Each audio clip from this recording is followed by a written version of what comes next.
ناظرین السلام علیکم. پیش خدمت ہے انتظار ٹی وی کا پروگرام ہمارا دین. آج ہمارے ساتھ اسٹوڈیو میں تشریف فرما ہیں حجت الاسلام والمسلمین عالی جناب مولانا وسیع رضا عابدی قمی صاحب. جناب السلام علیکم. علیکم السلام.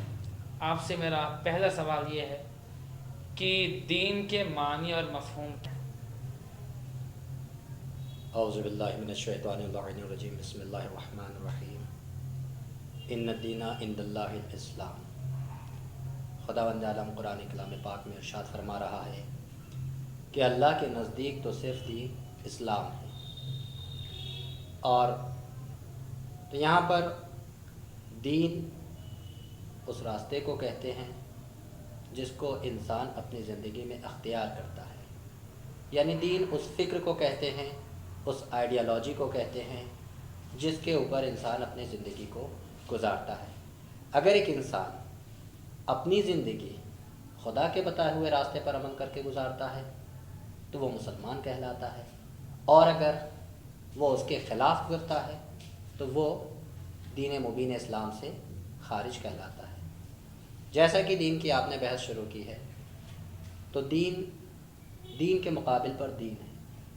یعنی دین اس معنوں میں کہ ایک آئیڈیالوجی کے مقابل پر جہاں ہم دین کا تصور آتا ہے، دین ان کے پاس ہوتا ہے جو خدا کے وجود کا اقرار کرتے ہیں، اور جو خدا کے وجود کا انکار کرتے ہیں جیسا کہ مٹیریلزم، ریالزم، مارکسزم، نیشنلزم، یہ جتنے بھی ازم ہیں انہوں نے نیشنل کو بنایا. کسی نہ کسی طریقے سے انہوں نے ایک سوسائٹی کسی نہ کسی کو حاکم مانا، چاہے وہ نظام کو حاکم مانا ہو، چاہے وہ مادے کو حاکم مانا ہو.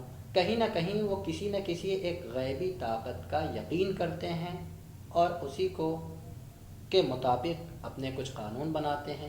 کیونکہ انسان وہ مخلوق ہے کہ جس کے اندر کمزور بھی ہے، طاقتور بھی ہے، لالچی بھی ہے، سخی بھی ہے. یعنی ڈیفرنٹ قسم کے لوگ ہیں. بہت کم الفاظ میں اگر اس کو بیان کیا جائے تو اس طریقے سے کہ اس میں شیطان صفت بھی ہیں اور ملائکہ صفت بھی ہیں. تو ان دو لوگوں کو کنٹرول کرنے کے لیے کسی قانون کا ہونا ضروری ہے. اب وہ ایک خدا کی طرف سے بھیجا ہوا قانون ہے، ایک لوگوں نے اپنی طرف سے بنایا ہوا قانون ہے. دین کے معنی یہ. تو گویا آپ نے بتایا کہ ایک طرح سے کہہ سکتے ہیں کہ نیشنلزم، مارکسزم، کمیونلزم، یہ تمام چیزیں دین ہیں. ہاں، دین کے مقابل پر ہے. مطلب دین کے مقابل دین میں کے ایک طرح سے مقابل. دین ہی ہے. جی تو انسان جب صحیح دین ڈھونڈنے کی اگر راہ میں نکلے گا جی تو اس کو یہ لالچ دلا رہے ہوں گے کہ آؤ نیشنلزم کی طرف تو تمہیں ہم وہ چیز دیں گے کہ جو اور کوئی نہیں دے پائے گا. مٹیریلزم کی طرف آؤ، ہم تمہیں مالا مال کر دیں گے. یا دنیا کے کوئی بھی دین جب بھی کوئی جائے گا تو ہر دین اس کو اپنی طرف بلا رہا ہوگا، اور جب وہ نکلے گا تو اس کو سینکڑوں دین اس طرح کے مل جائیں گے. اب انسان کس طرح سے، ایک عام آدمی فیصلہ کرے جو عالم کوئی خاص ہے نہیں، اس نے ایک نارمل ایجوکیشن پائی ہوئی ہے، کوئی خاص تعلیم نہیں ہے، کوئی خاص فیملی بیک گراؤنڈ نہیں ہے، وہ ایک عام انسان ان تمام ادیان میں سے صحیح دین کیسے چنے؟ بہت اچھی بات آپ نے کہی کہ ہر کوئی اپنی فکر کے مطابق لوگوں کو دعوت دیتا ہے. جیسا کہ آزادی کا ایک نعرہ کہ دنیا میں تم آئے ہو، تم آزاد ہو، یہ قید بند کیوں. عام طور سے انسان اپنے فائدے کو دیکھ کر قانون بناتا ہے. مردوں نے عورتوں کی پابندی، جیسا کہ اسلام نے پردہ جو خود عورت کے لیے ایک زیور قرار دیا، اس کے خلاف کھڑے ہو گئے. کیوں؟ کہا عورت آزاد نہیں ہے.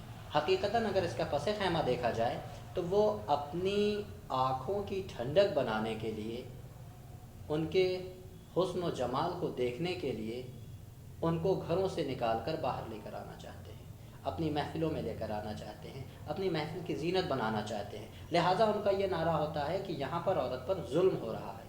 در حقیقت ایک عورت کہ جو اپنے گھر میں محفوظ ہے، اپنے شوہر کے ساتھ اطمینان زندگی گزار رہی ہے، مگر یہ لوگ اس بات کا نعرہ دیتے ہیں کہ جو اس عورت کو آپ نے پردے میں چھپا رکھا ہے یہ اس کے ساتھ ظلم ہے. کیوں؟ اس کا حق بنتا ہے کہ وہ کاندھے سے کاندھا بنا کر آ گیا. اب آج ہم دیکھتے ہیں کہ سوسائٹی کے اندر جس طرح سے کرپشن پھیلا ہوا ہے، خاص طور سے عورتوں کو لے کر، تو یہ خود اپنے میں ایک دلیل ہے کہ ہم نے عورت کو گھر سے باہر تو نکال دیا آزادی کے نام پر، مگر آزادی دی نہیں. آفس میں، اسکول میں، کہیں پر بھی دیکھیے جہاں مرد ہے تو مرد حاکم ہے، مرد نے عورت کا غلط استعمال کیا، لیکن نعرہ کیا دیا؟ ہم تمہیں آزادی دے رہے ہیں۔ آزادی کا مفہوم جو سامنے پیش کرتے ہیں وہ حیوانیت، جیسا کہ ایک انسان کا غریزہ ہوتا ہے، جانور آزاد ہے، اس کے لیے کوئی قید بند نہیں ہے، وہ کہیں کسی کے کھیت میں کھا سکتا ہے، کسی جانور کے ساتھ کچھ بھی کر سکتا ہے۔ اسی طریقے سے انسان کو ایک انہوں نے پیغام دیا کہ آپ کچھ بھی کھا لو، کہیں بھی سو، بس آپ کے پاس جو ایک پیغام ہے وہ انسانیت کا ہے، کسی کو دکھ نہ پہنچاؤ، اذیت نہ کرو۔ کیا مطلب ہوا؟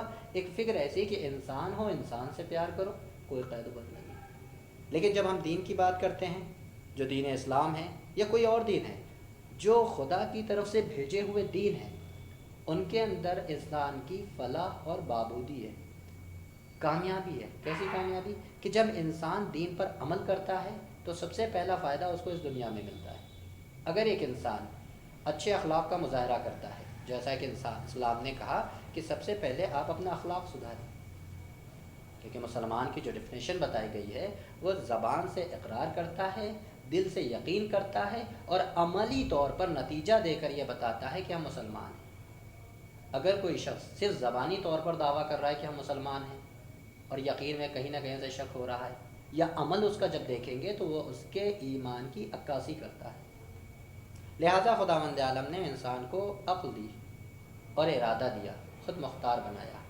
اب وہ تمام دلیلوں کو دیکھنے کے بعد نتیجہ نکال سکتا ہے کہ کس راستے کو چننے پر اس کی بھلائی ہے اور کس راستے کو چننے پر اس کا نقصان ہے۔ مثال کے طور پہ جب ہم اپنے آپ کو واحد طرح محسوس کریں اور اپنے نفس کی بات کریں تو اس وقت ہم اپنے ہی فائدے کے بارے میں سوچتے ہیں، جو کچھ مل جائے۔ لیکن جب ہم فیملی میں رہتے ہیں تو فیملی کی سوچتے ہیں، وہاں چھوٹا بھی ہے، بڑا بھی ہے، ہر ایک کا اعتبار کرنا ہے، ہر ایک کو دھیان میں رکھ کر کام کرنا ہے۔ اور جب یہی فیملی کی بات آتی ہے، فیملی سے نکل کر سوسائٹی میں آتے ہیں تو وہاں بھی ایک دوسرے کا خیال رکھنا ہوتا ہے، وہاں بھی کچھ اصول ہوتے ہیں۔ بہت معمولی سی اگر بات کہیں، ہم انسان اگر ایک چھوٹی سی سوسائٹی بھی بناتے ہیں تو اس کے اندر بھی منصب طے کرتے ہیں، قانون بناتے ہیں۔ کیوں؟ اگر سوسائٹی کے اندر تمام چیزیں صحیح ہونی ہیں۔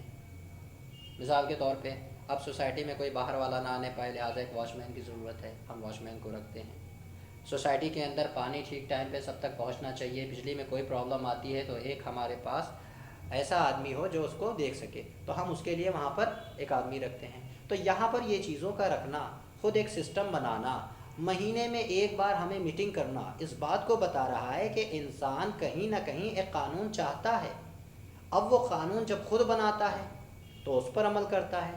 تو اس طریقے سے جب ہم خدا کے دین کی بات کرتے ہیں تو وہ خالق جس نے ہم کو خلق کیا ہے، اس نے بھی ہمارے بارے میں کچھ سوچا ہو، اس نے بھی کچھ ہمارے بارے میں پلان کیا ہے، اور ہمارے لیے ایک دین مبین صورت میں اسلام کو پیش کیا۔